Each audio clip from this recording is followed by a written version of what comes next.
is Lugardowski here in New York City, and I met up with one of my favorite journalists, Charlie Skelton of the London Guardian. Charlie, how are you doing today? I'm very well. Very tired, but very well. You're very tired as well. Long, exhausting days here. And I have to say, you are my favorite journalist because you have the courage to actually talk about the Bilderberg Group. What has made you want to talk about the Bilderberg Group? Well, the absence of anyone else talking about it, really. And, I'm not really from the London Guardian. I occasionally write for them. I'm a freelancer. And I'm gratified that I've got a place to be able to write about it in a mainstream little corner of the mainstream press, and there's not much of the mainstream press gives it a fair hearing. Yeah, and I was very surprised because we never hear anything about the Bilderberg Group in the mainstream media, and for this to be in the London Guardian, I mean, that's just huge. And I remember reading those articles were very well written. All the details were there. You were there in Switzerland. We actually missed each other, I think, only by a couple hours. How was Switzerland? Expensive. Yeah. Probably the most expensive bad food I've ever bought in my life, but as an experience, it was great. They've been the last few years the atmosphere at outside the Bilderberg meetings has been getting better. There's more people there. There's the relationship between guerrilla journalists, so we call them alternative media, and the security detail and the police that are there is getting better, and everything just seems to be gradually just sort of rising up towards the surface, and everyone's being a bit. When I look back sort of 3 years ago, it was terrifying in Greece, and it was the atmosphere was horrific, very oppressive, and now it's starting to drip, starting to just be a thing you can talk about. It was very doom and gloom, and I remember the food. It was horrible. It was like 60 euros a plate for nothing, and it was I was starving there. I was like a hungry Ethiopian kid in there,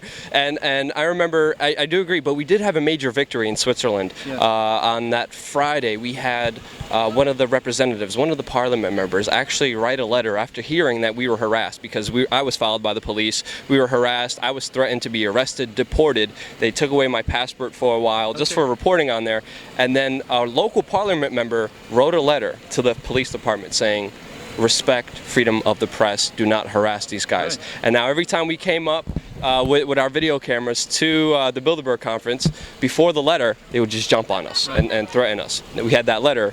I said, I don't know what you're saying, but you better read this letter here.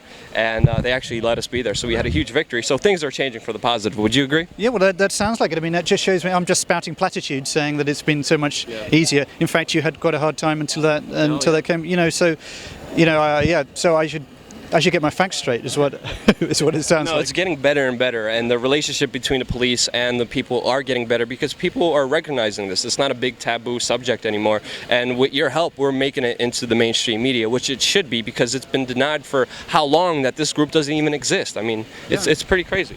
When it's slightly surreal that an important historical movement, or whatever you'd call them, this think tank, for want of a better word, which has existed since the early 50s and has had a part to play in the history of Western Europe, a significant part to play, and yet we've reached a point, or certainly had, where simply talking about it made you a crank and a crackpot, rather than, I would say, a historian maybe. Yeah. But I find that genuinely perplexing. Yeah. And I thank you for having the courage to cover it on such a great length. Now you're here in New York City. What are you doing here in New York City during the 9/11 weekend?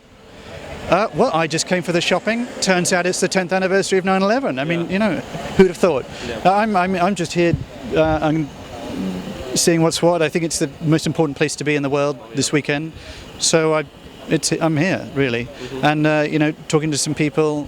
I'll be holding the microphone to you in a minute because you know far more. I mean, this is not a subject that's anything I would say I know much about. But again, it's a similar taboo within the mainstream media, and maybe I'm just allergic to those taboos.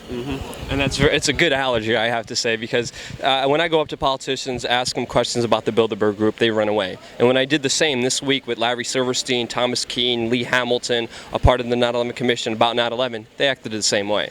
So there is something that they're hiding, and it's up to great journalists like yourself to expose it, and I thank you again for exposing it. Anything else you'd like to say?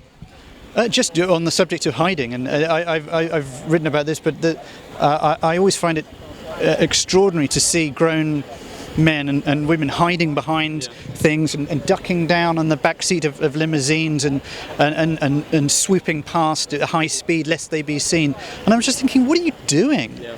Are you behaving like what might you say, you're not even being an adult, let alone any kind of leader of the community or business leader, social leader, whatever you want to call yourself. Just grow up. That's what whenever I see them sort of hiding behind the Financial Times or something, and then I just think, grow up. Yeah.